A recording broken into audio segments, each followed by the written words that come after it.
Right, we're ready to go. Stu?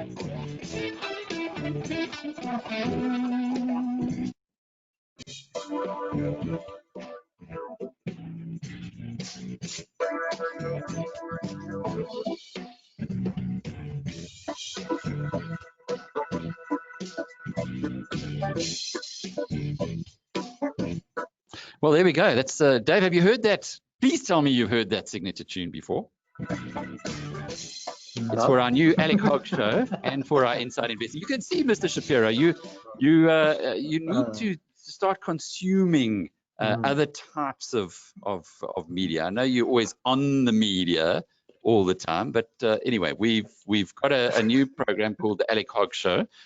Better put my camera on, hey. And it's that introduction was actually compiled for us by Gavin Kennedy and his team at Solid Gold. So we're quite excited about that, getting a whole lot more professional in everything.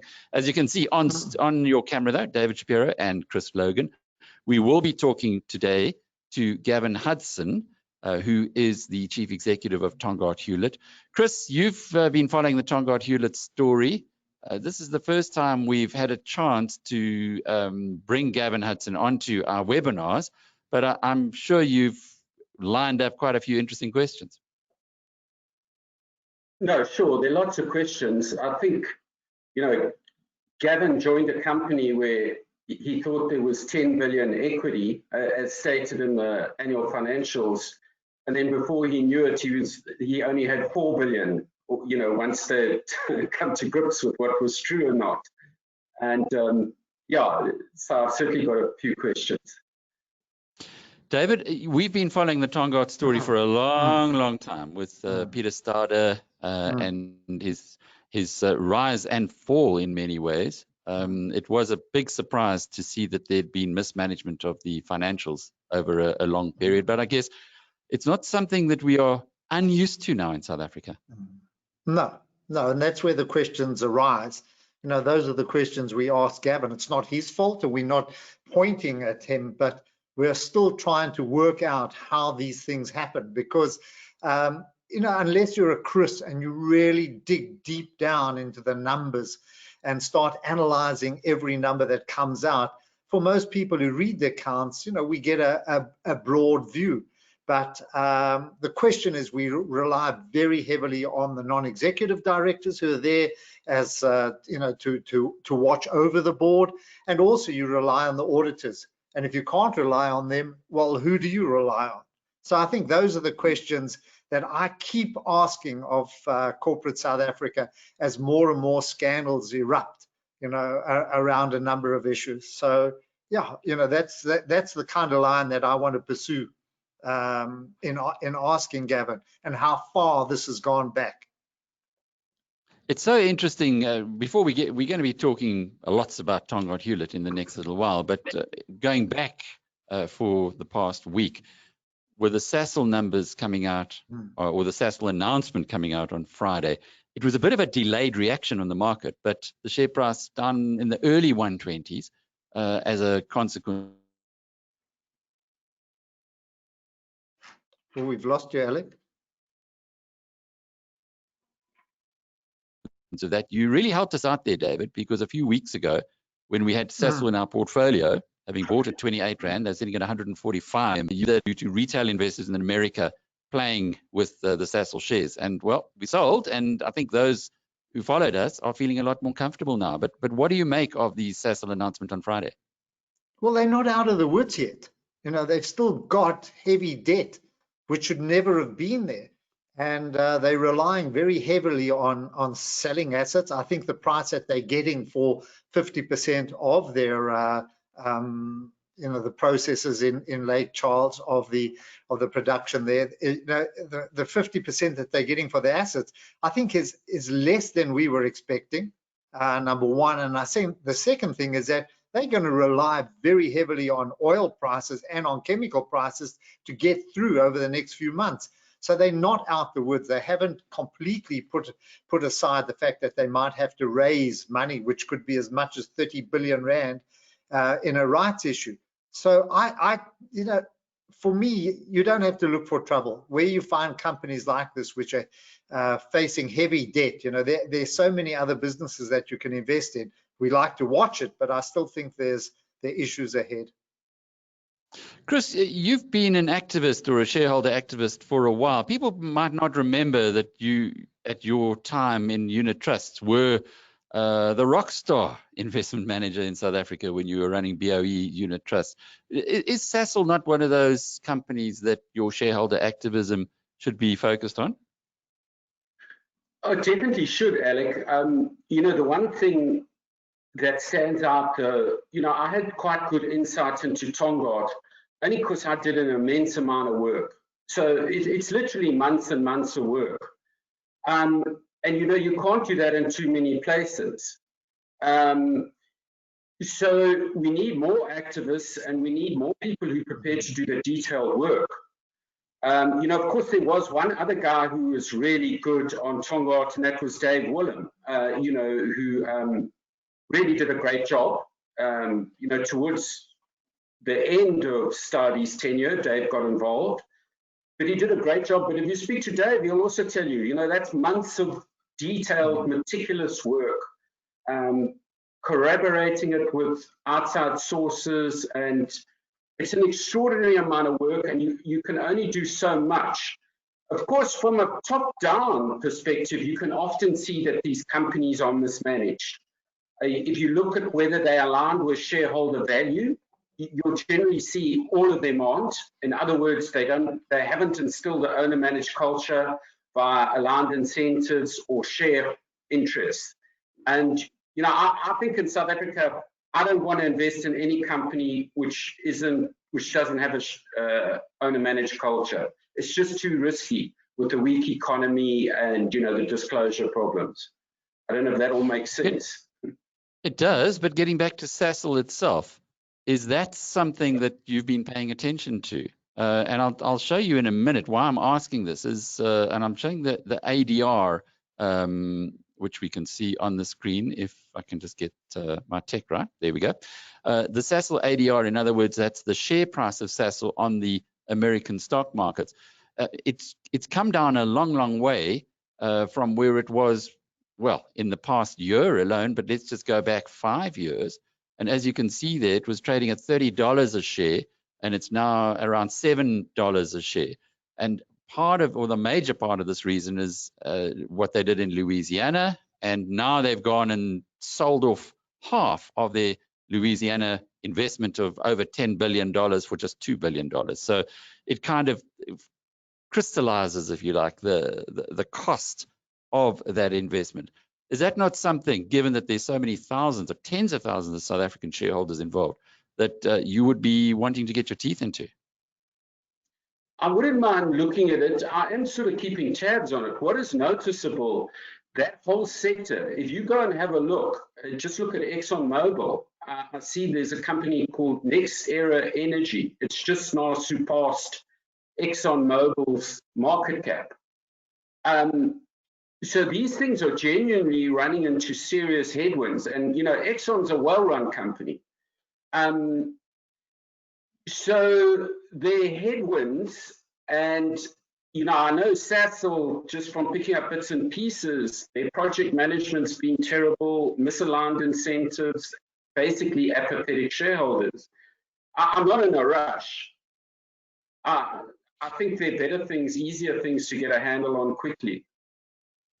David, from your perspective, Exxon Mobil, I've got it up on the screen now. It's down this year from around $80 a share to, well, it's lost more than 50% at $32 at the moment.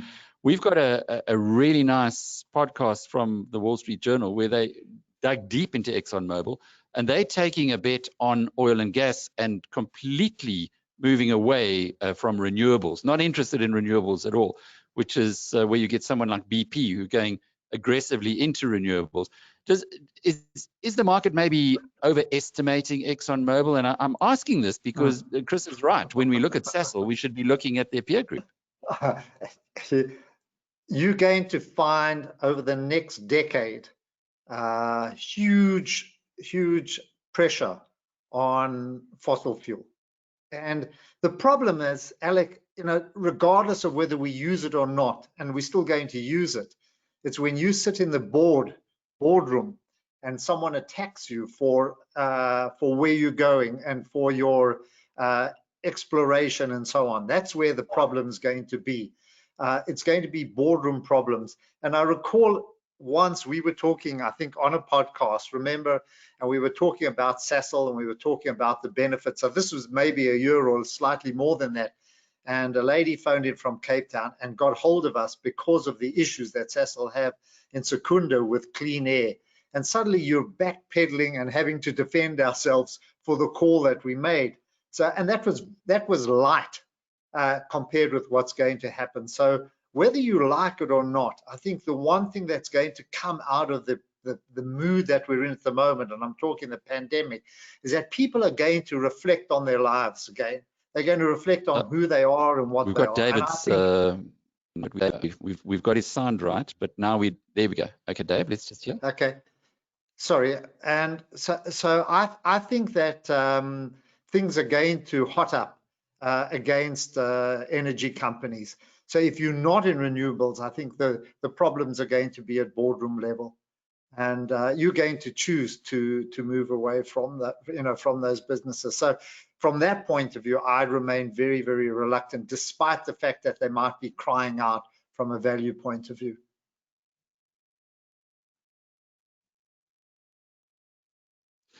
What were the other things in the past week, Dave, that caught your attention, movements in the markets? Oh, plenty. I mean, we can't ignore what happened on Friday with President Trump. And he's in the limelight again as well. But I think the big concern was whether or not, or how ill he was. And the problem, even now, we're not getting, no one's believing the statements that are coming out. So we're very, very concerned. But markets, the fact that he's been seen, that he's been, he went on a trip yesterday, through from the hospital, waved to all his supporters. He did tweet beforehand that he was going. He's likely to be released from hospital today. So I think all of that has just given markets some kind of underpin, and they just feel slightly happier. And there's also, he's calling for a stimulus package, and somewhere down the line, the Democrats, Republicans, and the White House will find some common ground. And I think that's why markets are slightly up today, and we're seeing better, just better reaction. But Friday was a difficult day, and from a local point of view, we had quite a bit of data from employment to revenue, to the revenue numbers, and also to that came out of the quarterly report from the Reserve Bank. So there was a lot of local stuff that we had to digest as well, although it was overshadowed by global events. Chris, before we pick up with Gavin Hudson from Tongaat, looking laterally at what's going on with Donald Trump, he's 14 points behind in the polls. Suddenly he gets coronavirus. He can then rally, perhaps, or hope, in the same way that Boris Johnson rallied when he got coronavirus and went to hospital.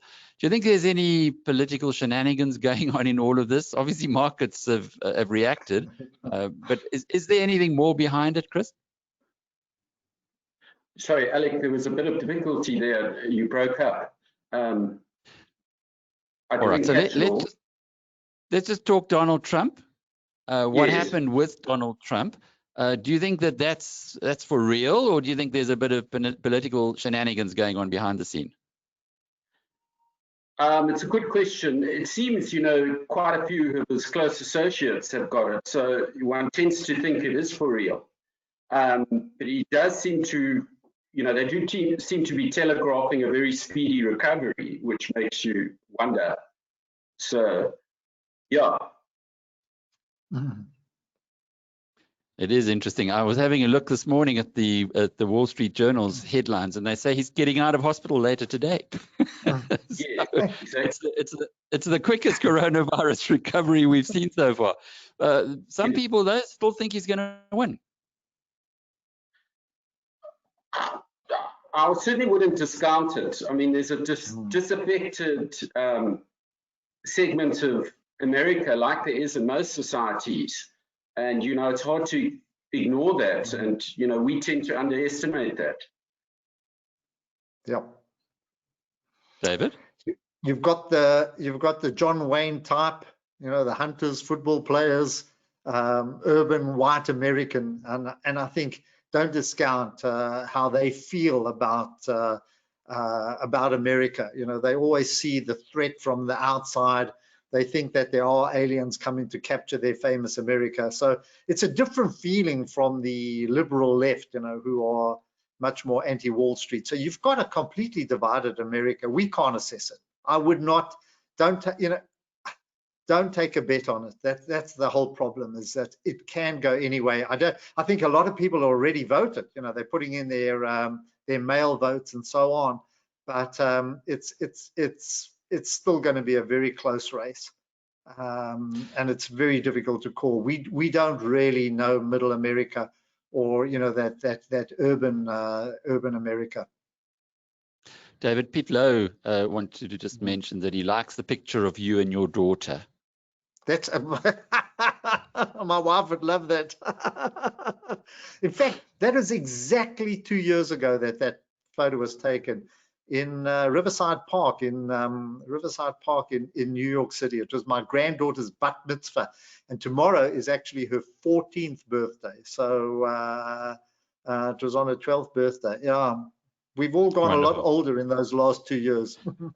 Well, I must admit, you don't look it so much. I tell you who has got a lot older is Gavin Hudson, who joins us now. He is, and just by the way, before we bring Gavin in, to remind you that you can post your questions. There's a little question mark on the screen, on the control panel.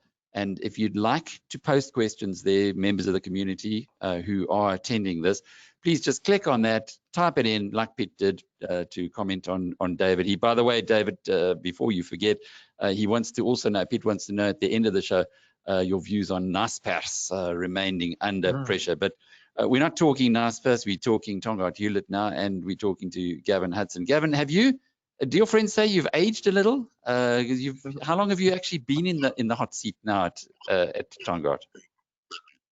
Yeah, hi Alec, pleasure being here. It's been literally since February last year, so going on 18 months now. So yeah, I definitely have aged. My wife's probably the one that'll remind me of that more than my friends. But it's been an interesting ride. It does that to you when you get pressure, and I'll say this from personal experience. Your chairman, Louis von Ziena, was a colleague of mine at ABSA many years ago, and I can remember watching the ABSA guys physically aging, in not Louis so much, but certainly Dani Cronje, Nali Bosman, these guys, as they were trying to deal with all the difficult issues and the stresses that came with that merger of the four banks into one. They really, really took it tough. And I guess sometimes when you're outside of it, like we are, David, myself, and Chris, and we see the executives like yourself having to pick up the pieces, and we expect you just to deliver. It does have a personal side to it as well. And I presume a lot of it was to do with what happened very recently about you selling your starch operation, which seems to be a lifeline. Then the guys you sell it to say they don't actually want to buy it anymore. What happened there? Just from a layman's perspective, unpack it for us, please. Well, as any big deal, the sales purchase agreement has what one might call a MAC clause, material adverse change clause in, and I suppose it is there to protect the buyer, the purchaser, that when they buy a business, if you've got 20 customers and they're each contributing, $10, that in the process of the sale agreement going through, that you don't lose 2 or 3 of those customers, and you're essentially left with 70% of what you originally purchased when you purchased the business up front. And I suppose it's Barlow's choice to call MAC, and their assumption was that this business would be materially different due to the coronavirus. And they then issued us with the MAC clause on sort of the end of April, if I remember, 29th of April. And their ambition at the time was to test the MAC clause, and that seriously put a lot of pressure on the executive in the business, and in actual fact the overall business, to demonstrate that there hasn't been a MAC event through the process. So the decision that, sorry, Gavin, the decision that came through was very important, very relevant to your plans. Well, absolutely. You know, we felt, and I said it right up front, that we didn't believe that there was going to be a MAC event. It's a complex business. The starch business is a complex business, and it relies on many variables. And you know, we were tracking those variables from the minute we signed the agreement, and we understood, you know, sort of for how many months we weren't going to be able to supply the alcohol industry. And we knew at some point, you know, if this thing carried on indefinitely, certainly there would be a MAC event. And you know, the onus is on us as much as it is on the purchaser to call the MAC event. And we would have, had we seen that we were going to trip the 82.5%. So it went to a third-party arbitrator, which in this case was Rothschild & Co. What Rothschild did is they took presentation from both Barlow, ourselves, the first round. There was a second round presentation by both Rothschild and ourselves. And then we had a live sort of hearing, as it were, where Barlow were able to present to Rothschild, and we were in the room virtually, and we were able to state our case to Rothschild, which is basically the third interaction with Rothschild. And then they had a month to deliberate and bring their finding. And you know, obviously we stuck with our guns. We were confident there wasn't going to be a MAC event, and Rothschild found that there wasn't, in actual fact, a MAC event during the process. So very happy for that. The sale agreement carries on. We've met all the CPs, the conditions precedent, and now it is in absolute, you know, it's a closed deal. We just need to now conclude carving out the IT, finalizing any outstanding issues with the employees, and transferring of properties, etc., to Barlow. So for all intents and purposes, at the end of the month, we will give them the keys to the starch business, and they will in turn write us a nice check for the sale of the business. Before Chris poses the first question, there is one here from Osman Musa who says, why are you selling a profitable segment, the starch business, in the first place? Yeah, I mean, absolutely a fair question. The intention was never to break up Tongaat Hulett. But, you know, when you're sitting with 11 billion rands worth of debt, and your interest bill is, you know, around nearly 1.5 million rand a month, you literally just don't see yourself getting out of it. So we had to make some big decisions. We transacted, and right up front we said we're going to do three things. We're going to streamline this business and make it a low-cost producer, so take cost out where we deemed relevant. We were going to sell our non-core assets, which we have done and we continue to do. But ultimately, we'd have to circle back and sell a meaty, I suppose, core asset to help us pay down the debt. And we had an agreement with the lenders that we would pay down 8.1 billion rand by the end of this financial year. Bearing in mind that a year ago, and Chris will know, a year ago, this business was literally on the brink of going into business rescue. You know, and I look at all the businesses that are facing similar headwind at the moment. I know the feeling, and it was literally inevitable. If it wasn't for the fact that we had decent assets on our balance sheet, we certainly would have been in that position, more likely than not at the moment. Chris, your question to start with?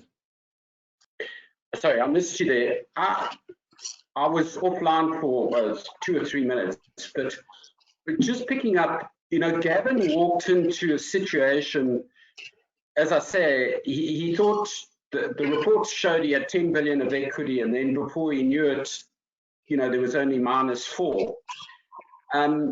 The stress of handling all of that on a day-to-day basis, the various investigations, the farmers, the shareholders, the multitude of stakeholders, how did you plan your day to cope? Yeah, I think I was fortunate. First of all, coming in from the outside, you know, I was a beer salesman before this, so all of this is very new to me. So I think the one thing is coming in from the outside and being able to look at it with a clean slate, so not having any preconceived understanding or ideas about the business. But at the same time, I brought on a new executive committee, and literally the new executive from the CFO, Rob Aiken, and then all the other execs joined me shortly after. and that helped. So all of us were scrumming down together, and it wasn't as if I was sitting on the top of the pyramid and barking orders from our office. All of us got out there, we rolled up our sleeves, we traveled to the four corners of the business, and each took accountability and went and delivered and worked through what they needed to work through. It has been busy. I mean, it's been 7 days a week, 24, literally 7 for 18 months. And I think for the first time, we're now starting to see the light at the end of the tunnel, and very happy with that. But equally a well-experienced executive after the toil that we've been through. And I must say, we've had a brilliant support from our board over the new board over the last months. The lenders have been very supportive through the journey, and equally have our shareholders. So we've leaned on our shareholders for advice and guidance, and they've been prepared to give it to us. So we haven't tried to do it in isolation of everyone that's been available to help us. David? Yeah, I'm here. Gavin, the one thing, I just want to go back to the starch business. We didn't choose this pandemic. The country never, we were put into lockdown. This is not a financial crisis. This wasn't a financial crisis. This was a health crisis. And I think that government decided to lock down businesses. They decided we're going to close the economy. And what I question companies like Barloworld, like Suntime, like many others, who are trying to use an escape clause to get out of contracts. Is this not a moral? It wasn't a moral issue around this. It's a difficult one for you to answer, but one would have thought that in a situation like this, there would be a little bit of morality, and we're going to what's the word? We're going to judge those businesses who behaved well during this period. We're going to judge the tenants who paid the rent. Or who could have paid the rent. Where do you stand in a situation like this? I think I've made my views quite clear. But I felt, particularly for someone like Barloworld, who go back over 100 years plus, wasn't there some kind of morality to say, okay, listen, we made a deal, we're going to get through this? Yeah, it's a good question. I literally, I remember the first public sort of comments I made about it. I said I looked Dominique Sawala in the eyes at the time of shaking for the deal, and we said we've got a deal and let's move on. And it doesn't help delving back and was their decision right or wrong? And I think they made it for their reasons, and it would be useful to ask them about it. But we didn't have the time to haggle about the morality of the situation. We had the clock started ticking, and we needed to get through to the other side. And I think that's really where we focused our mind. If we had gone off on the other tangent to say, well, what constitutes an event? Is this an event that is going to be? Because remember, you're buying a business at a multiple of EBITDA. In this case, 7.5, give or take 7.5, a multiple. Is this a long-term impact or is it a short-term impact? We can have all those debates until the cows come home. The clock was ticking, and we had to get on and actually prove our point. And we were quietly confident all along, but we actually had to do the hard yards. It forced us into a lot more detail than we would have liked to have got through, especially considering we were trying to save a business and focusing on our sugar business to grow that at the same time. Chris, we seem to have problems on your side as far as your picture's concerned, but perhaps you can just, I'm unmuting you now. Could you just pose, or maybe you can unmute yourself. Can you just pose your second question, Chris? No, we're not having any success unmuting Chris, I'm afraid.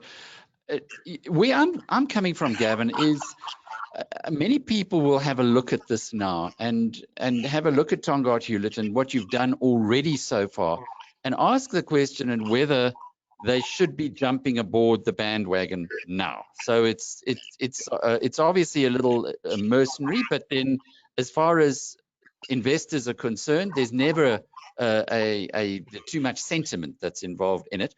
Where are you in that kind of a scenario when you do get the would-be new shareholders looking at this company and saying, okay, well, you managed to have rescued the place. are you going to be able to get to turn it around, or when will they know, or when will investors be comfortable that you've got through the river?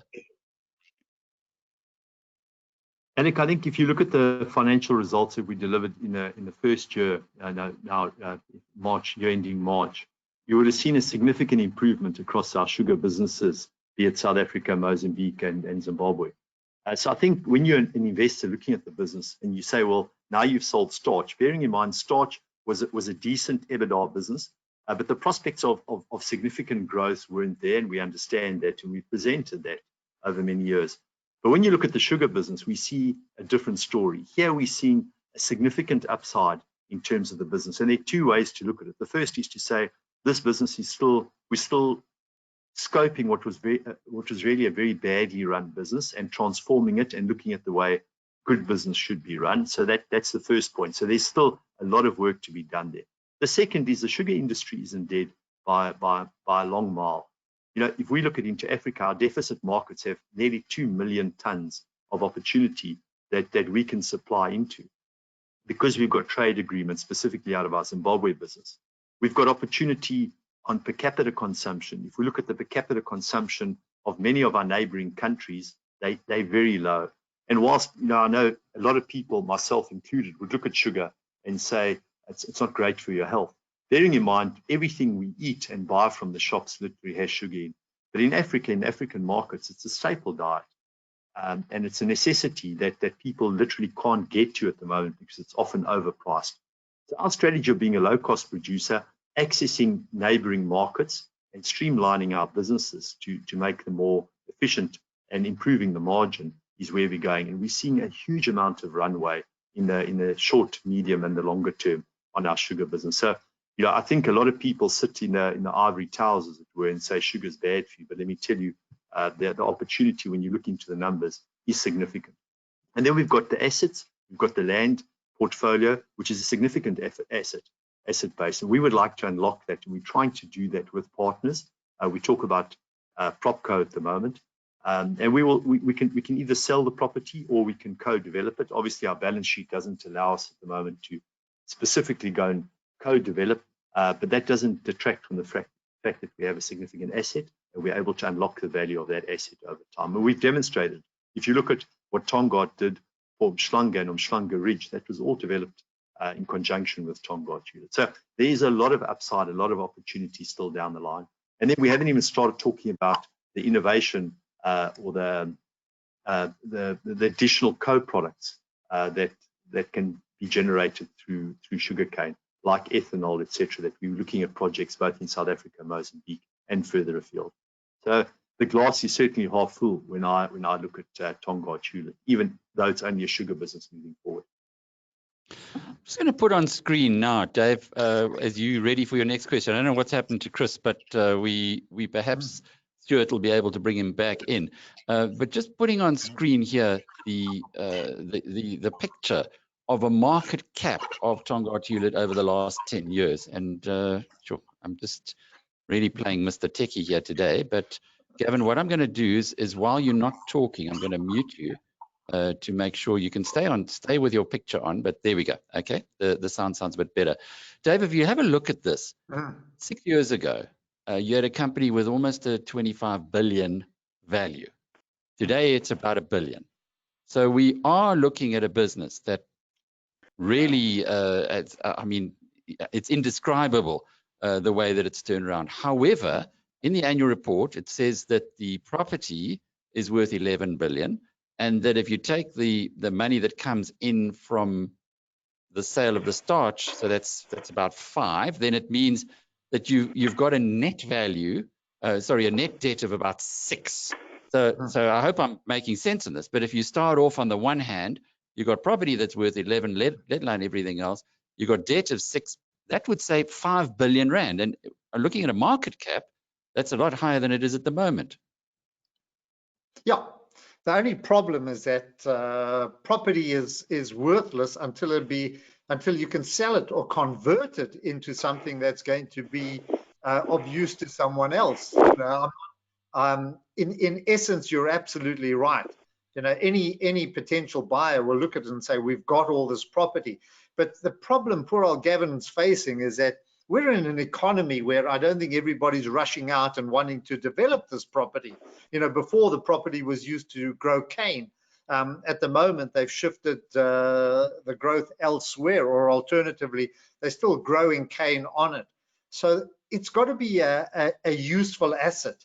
The question that I'm going to, and I'm sorry Chris is offline because he knows the numbers a lot better than I do, but you're dead right, Alec. We go to 6 billion in debt. And the question I want to ask Gavin is that how long does it take before you can unravel this, offset this negative value? Because at the moment, if you look at the accounts, the equity is actually in negative. You know, it's a negative value, which means that they're not really trading as a going concern. I'm being a little, it's a bit harsh. But how long is it going to take, before you can generate the working capital to work your way out of this negative position? Good question, and I'm unmuting you now, Gavin, so you can answer. All right, thanks, David. I mean, it is an interesting question, that, and I think when you looked at our financials for the year ended now in March, you'd see a significant improvement, and we're seeing that trajectory continue with our sugar business. And I think when we get to the interims, again, I think the market is going to get an additional confidence that this business, it's not a once-off adjustment. It's not a once-off where we cut costs, but we're not fixing the underlying metrics. We have to change the capital structure of our business, and I think that's the work we're busy doing at the moment. And the first part of that was obviously selling a meaty asset like our starch business. We now go and look at what is the carrying capacity. Alec Hogg. What is the carrying capacity? Yes. Okay.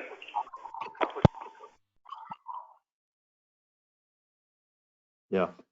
So we have to look at what's the carrying capacity of the remaining part of our business, and we're seeing that ticking up nicely now. For the first time, we've been pulling decent dividends out of Zimbabwe, and we've committed to take out just circa 250 million rands worth of dividends out of Zimbabwe. We're seeing the sugar business South Africa showing market improvement over last year, and we've seen it into last year, and we continue that trend this year. And we also, our Mozambique business is performing exceptionally well, and we've had a great crop. And our refinery that was commissioned last year, that we did about 36,000 tons, we'll see that go over 40 closer to 60,000 tons if all goes well in this year. So certainly we're going to start getting the confidence back in our business, tweaking the capital structure, and I think we'll start being able to put debt against the business where it belongs. And that's where the consumer confidence comes back. The selling of property also helps us continue paying down debt. And we are busy dealing with various parties at the moment, some local, but there are also some international players that are looking at our property portfolio with a lot of interest. And we're obviously excited about that because we can unlock immediate value through that process.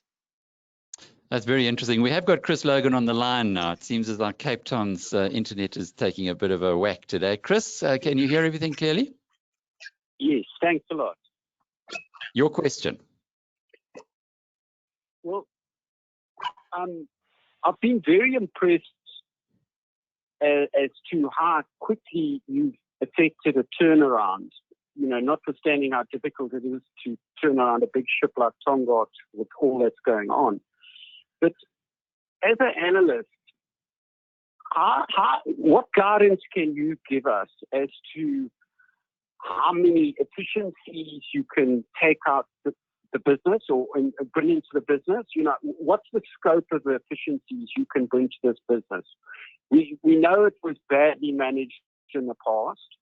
So what would be the scope of the efficiencies? And then what would be the scope of the revenue add-ons that you think you could bring about by running business better? Just to sort of give us some metrics to hang our hat on as to what could sustainably be the earning streams from what you've got left.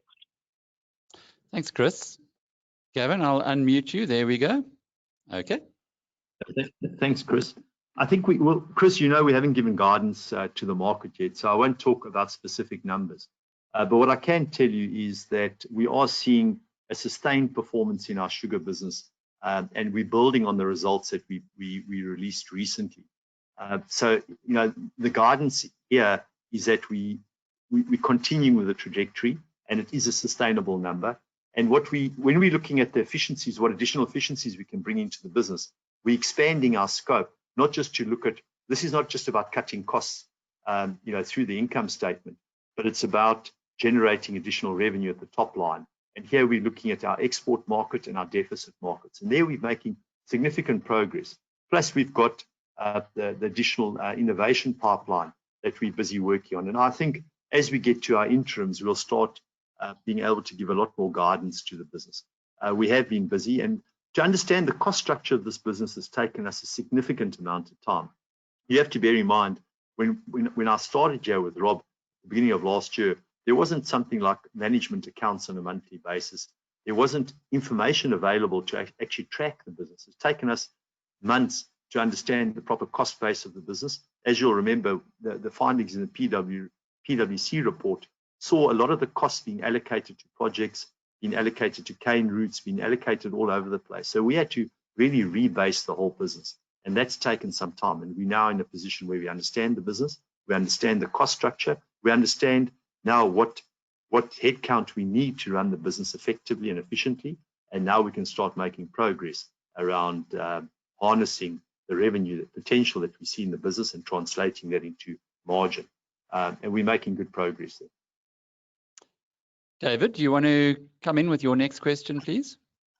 The one question I have for Gavin is on Zim. It's not the main question, but just looking through the numbers, there's still a very heavy reliance on Zimbabwe. From a political point of view, it doesn't seem to have had many issues. I know during the past there were one or two issues with Zim getting the money out. I'm talking about the previous, the previous management. How do you see that, and are there any factors that we need to understand when we look at your Zim operations? Because I mean, politically, it's not going the way that everybody wants it to be going, and of course, economically, it's it's a similar course as well. Perhaps just to add to that, is Zimbabwe worth anything, Gavin? It's a huge investment that Tongaat Hulett's made. What can you value it at? Thanks, Dave. I must be honest with you. I'm quite a fan of the Zimbabwe business. One needs to go and see the Zimbabwe business to appreciate it. And I think when we think about Zimbabwe, we think about what we see in the press. We think about Harare. Our business is down in Sheredzi, which is in the Lowveld. We've got 48,000 hectares of farmland, and literally, the two mills, Hippo and Triangle, have villages created around them which we operate. And those businesses are all irrigated cane. The yields are some of the best yields that you'll find in Africa. So those businesses are performing exceptionally well. The underlying business runs well. We harvest a great crop from the cane, we mill it, and we refine it, and we translate a lot of it into ethanol at the same time. So the business performs well. I think it's worth a huge amount as a business goes. The issue comes to how do you value it, considering the hyperinflation running at 600-700%. This year to date, we've already taken out a significant amount of dividend compared to last year. So we are able to extract the money. And I think historically, we just haven't, as a business, really focused on the best way to extract value out of that business. And we're getting a lot closer to the detail. We're working with government. I've had engagements with the president. We have ongoing engagements with the ministers in the country. And whilst it's difficult to value it in today's terms because of the inflation, what we are seeing is that there's a lot of structure going on in the ground, which is enabling us to better understand how to extract value from that business. But it's a significant asset, and I won't care to put a number on the table as to what the value of our investment is. It's significant for us, but it is certainly a worthy business for us moving forward. But what's it standing in the balance sheet at? It stands at about 2 billion rand. But bearing in mind the hyperinflation does chip away at it, and it's the hyperinflation. Not the hyperinflation, the translation, and you probably knock off 600-700 million. So it's probably around 1.5 billion rand worth of EBITDA at the moment. Chris Logan, can you hear us? Yes, Thanks, thanks, Alec. Alec. I'm back on the webinar. No. Okay, keep going, Chris. Yeah, I lost you there for 10 minutes. So, sorry, I'm a bit disjointed on it. Poor Gavin. Yeah, Your question? Gavin, just an interesting angle which we touched on at the AGM. And sorry to put you in a hot spot, but as a top executive who's doing a great job, I'm going to throw it at you. There was sort of agreement at the AGM that Deloitte didn't do its job. It wasn't a complex fraud or misstatement, and it occurred over a 7-year period, and that Tongaat hadn't forgotten about Deloitte, and it was likely that there'd be a claim which wouldn't just be about fees, and the fees alone are something like 250 million since the misstatement started in 2011. Is there any idea how much money Tongaat could recoup from Deloitte down the line? I mean, you know, from the work I've done, we could be talking a very substantial number. Thanks, Chris. What I'm going to do is I'm going to dial back for a second, and let's just talk about the process with Deloitte. I mean, you know, obviously once we uncovered once the forensic investigation had concluded, there were sort of 8 buckets that PwC had identified as area that we irregular in terms of accounting. Immediately we made this known. Deloitte moved out their audit partner and their whole audit team. And I suppose similar to what we did is we moved out our management team and we put in a new management team. They did exactly the same job by putting in a new audit team, brand new audit team across the patch, Zimbabwe, South Africa, etc. And they threw a huge amount of additional resources in to uncover and work out exactly what had happened. So they responded very positively at the time, and they worked through, and in actual fact went back numerous years and re-audited over a long period of time. And the pressure was on management in Tongaat, but equally they took it on their shoulders to rectify and fix the financials to, as it were, clean the closet. So when one gets to where we are now, and they remain our auditors, so, you know, we've in actual fact asked that they stay on until the end of this financial year and transition to our new audit partners during this period. And you know, I don't really want to be drawn into, you know, will we take action against them or not? And I think Louis, our chairman of the board, made it pretty clear that we would certainly approach everyone that is involved in this issue. And I'll take you through what we've done to date. We would not leave a stone unturned to make sure that we dealt with all the parties involved in this accounting scandal. But to ask me about amounts and to ask me about exactly what we're going to do, I'm going to rather not get involved in that, because I think it is a board decision that will be taken, as Louis mentioned, at the right time. And we will certainly take those decisions as and when relevant. But just to follow up on that, Gavin, what are you doing about the former executives? I was reading through your annual report yesterday, and you used some pretty strong language about what had gone on there, financial mismanagement, etc., which is in the public domain and we all know. But what can you tell us publicly about your decisions as a board thus far? All right, well, let me try and summarize it for you, Alec. Obviously, there are many bodies, external oversight bodies, that are involved in a scandal like this. First of all, you have the FSCA, and the FSCA have fined us, and we've been working with the FSCA literally from the first month that we went public on this issue. And the FSCA essentially are investigating the former executive directors of the company, and they're making significant progress there. The JSE The JSE are investigating the former directors of the Tongaat Hulett board that were present during the misrepresentation of the financials, and we know that they have engaged and they are making progress with that investigation. You've got IRBA, and they investigate Deloitte. In actual fact, they investigate the audit partner who signed on behalf of Deloitte and anyone else that might have signed on behalf of Deloitte. So IRBA has already engaged with Deloitte and they are investigating them. You've got SAICA, and they investigate the previous financial exec of the company. So that would be the CFO and other executives that actually represented Tongaat's financial results. We've instituted civil claims against, that's Tongaat ourselves. We've instituted 4 civil claims against 4 of our previous executives. And the summonses have been issued as recently as 2 weeks ago. There we're looking to recoup in excess of 400 million rand from them. Now, one might argue you've lost 12 billion, but remember, this is a civil claim, and really what we can go after is the money that they would have earned, bonuses, etc., and shares that they would have earned on the back of these results. And then we've got the criminal cases, and there's 7.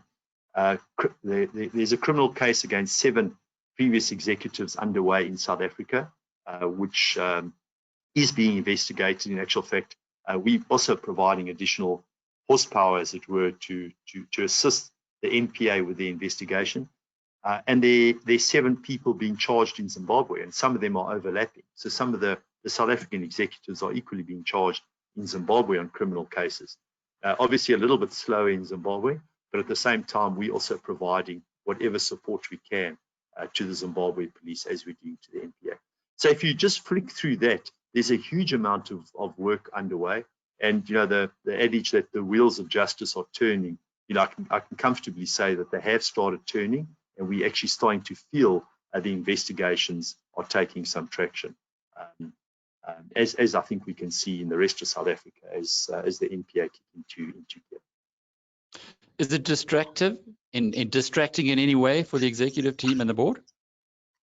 I think that it has, some of it is, certainly the civil case has been distracting because you had to build that on detailed documentation, and that has been distracting, especially for Rob Aiken, our CFO, and our company secretary. But the rest, what we've tried to do is ring fence it. So we leave our company secretary, Johan van Rooyen, to deal with a lot of that work, and I myself get involved. We have a small subcommittee that we formed with a couple of members of the non-execs and myself, and we try and keep the rest of the business executive out of these deliberations as far as possible. But yeah, obviously, I mean, everything we've done, interesting, whatever you touch does absorb resources and commitment, and especially when you're coming with such a weak base, there's a huge amount of information that isn't necessarily readily available that we have to go and dig out. But we have the absolute passion to do it, and we are finding ways to ensure that we do it as best we can. David, your last question for Gavin. The one comment that I want to make is that, Alec, you showed us the chart, and the shares were 125 Rand. For someone who bought 125 Rand, at 125 Rand, the shares 8 Rand today, there's a claim, or there should be a claim against the company, which is not poor old Gavin's fault, but I mean, the company is a legal entity. Gavin, are there any claims like that, or is it realistic for shareholders to say, hold on a sec, my pension fund has suffered, or alternatively, even staff who held a share? Is it something that you're facing or could face? At the moment, David, there are no claims against the company, certainly that I'm aware of. There's always the potential for it, but what we've tried to do from the start is work as closely with our shareholders as possible. I've been engaging with the shareholders on a more than regular basis, more than normal basis, on literally every other month. We've been transparent with them. We've told them exactly what's going on, and I think largely what we're trying to do is fix the business and fix the trajectory of the business, and hopefully the share price will follow suit. And ultimately, you can, it's not worth kicking a horse while it's down. I think we rather work with our stakeholders and try and recover as much as we possibly can. And we are making progress, and I think we're demonstrating it. The executive to date haven't missed a commitment that we've made to our lenders or to our shareholders. We've been pretty transparent, and we've been spot on in terms of delivering debt reduction milestones, performance metrics milestones, and I hope to keep our commitment aligned as far as possible. You know what? Because old timers like Chris, myself, Alec, who've been on the market for so long and who've always followed, Tongaat was certainly the Hulett family were the Oppenheimers of Natal. And that's why when we opened the show, we were talking about your head office, like almost colonial headquarters. But that's the kind of image that it did have, and it's just sad to see, what has happened. And I'm on Chris's side. I think all credit to you for what you've done and how hard you're working to turn it around, particularly for the number of thousands of people that you still employ. So it's been a tough journey, but anyway, it's up to Alec to close the show. But I think, I agree with, the progress we're seeing and the kind of commitment you're making has to be commended and applauded. There are a couple more questions from our community. Zane Forrester wants to know, Gavin, how have you managed to change things in Zimbabwe and now being able to source 250 million rands in dividends? Apologies, I need to unmute you. There we go.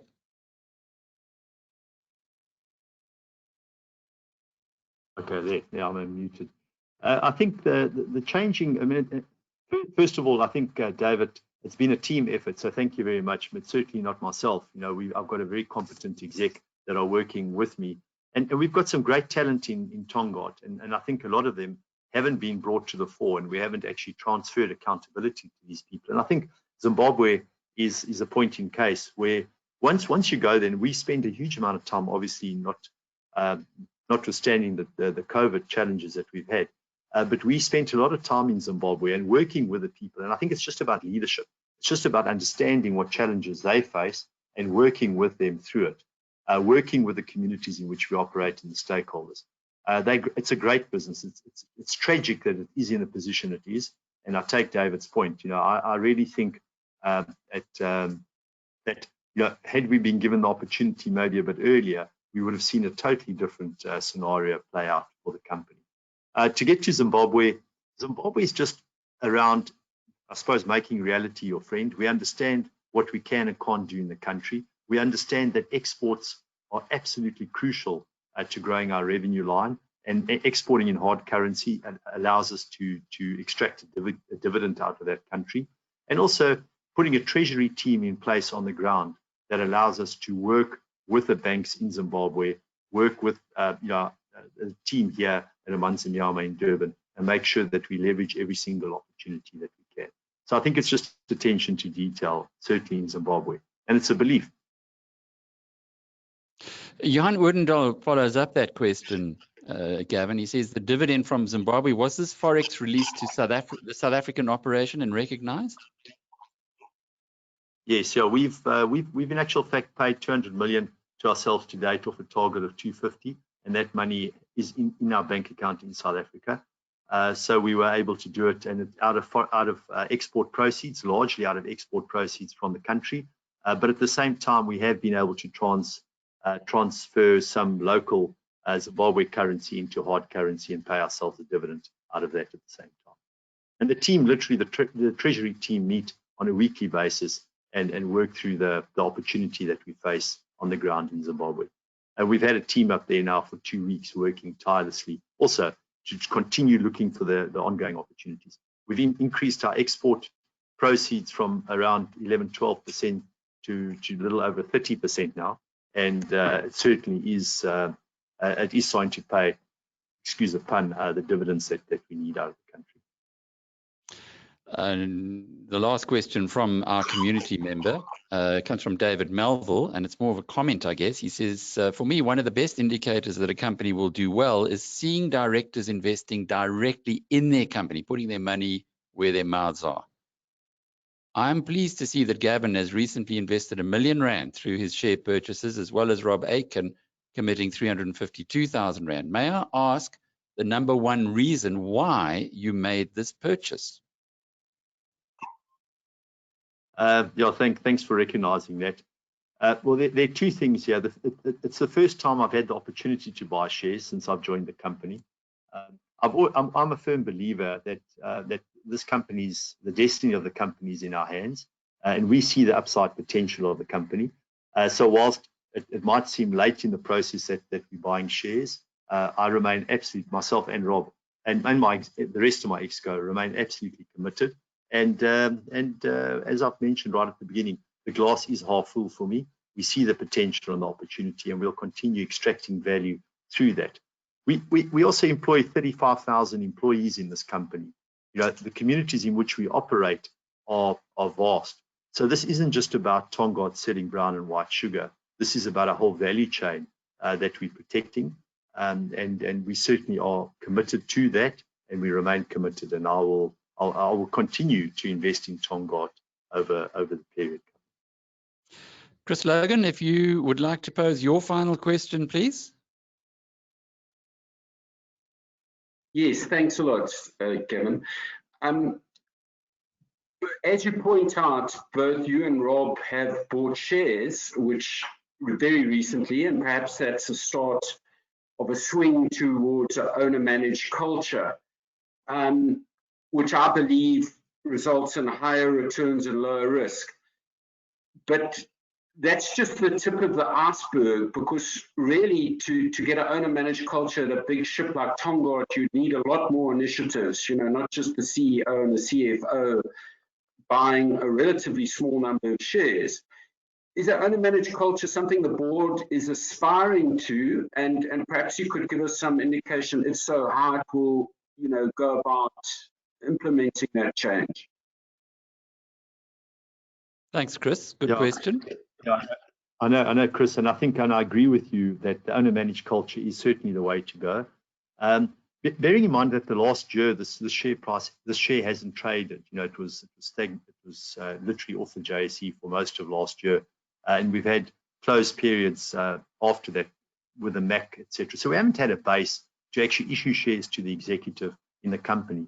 But the board is fully committed to it, and as recently as last week, just before the AGM and after the AGM, we concluded the new REM structure, and you'll see at the end of this financial year, going into February next year, we'll see a large change in terms of how we allocate the short-term incentives, and that we start seeing a portion of that short-term incentive going into the share scheme, and certainly the exec, and even levels below the exec will start being awarded shares to start creating and building this owner-managed culture that you so fondly talk about, and we absolutely committed to that and agree with it.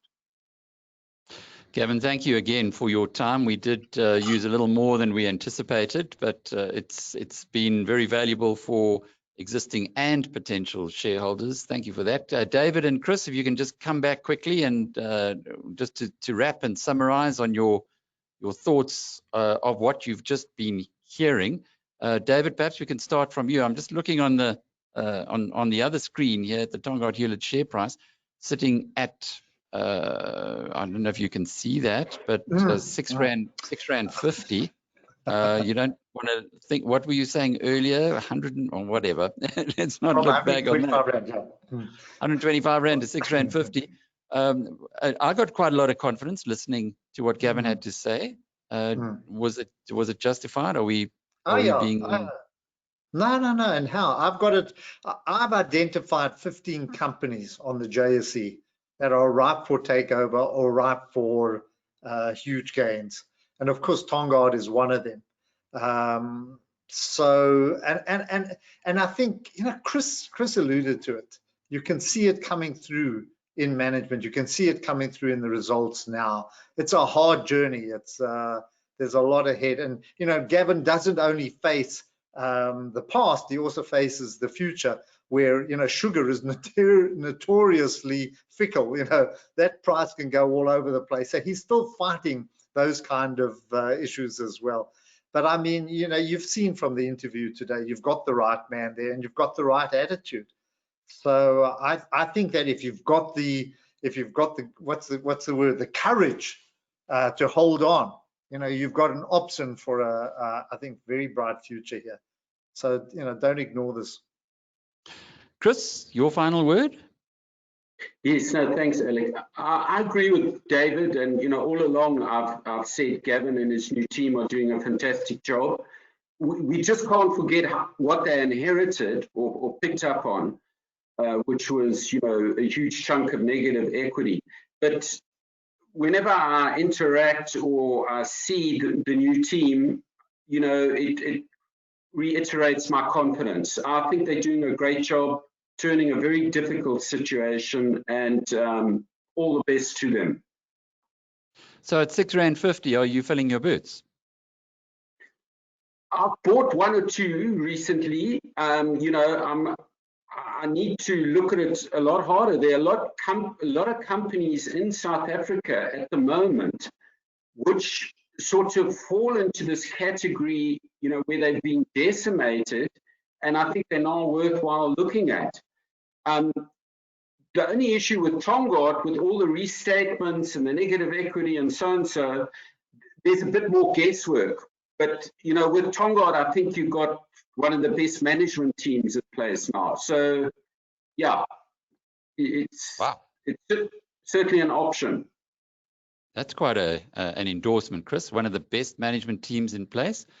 Well, you've done your homework. You know the managers. We've seen Gavin interacting with you and with David and our community today. So I guess I wasn't aware. Thanks, David Melville, for sending through that information on Gavin and Rob Aiken actually buying shares in the company. That's always a vote of confidence. So it's one that we need to be going and doing more and more work on. To me, the big supportive issue is that 200 million rands have come through from Zimbabwe. And that tells you that it isn't a sterilized ship over there. And in fact, it is a business that could be worth a lot of money in hand, quite apart from being just on paper. Well, this has been the Rational Radio webinar. Thanks for being with us. It's been our pleasure as always. Much appreciation to the Chief Executive, Tongaat Hulett, Gavin Hudson, who at last was able to talk to us, given all the closed periods that they've been working under.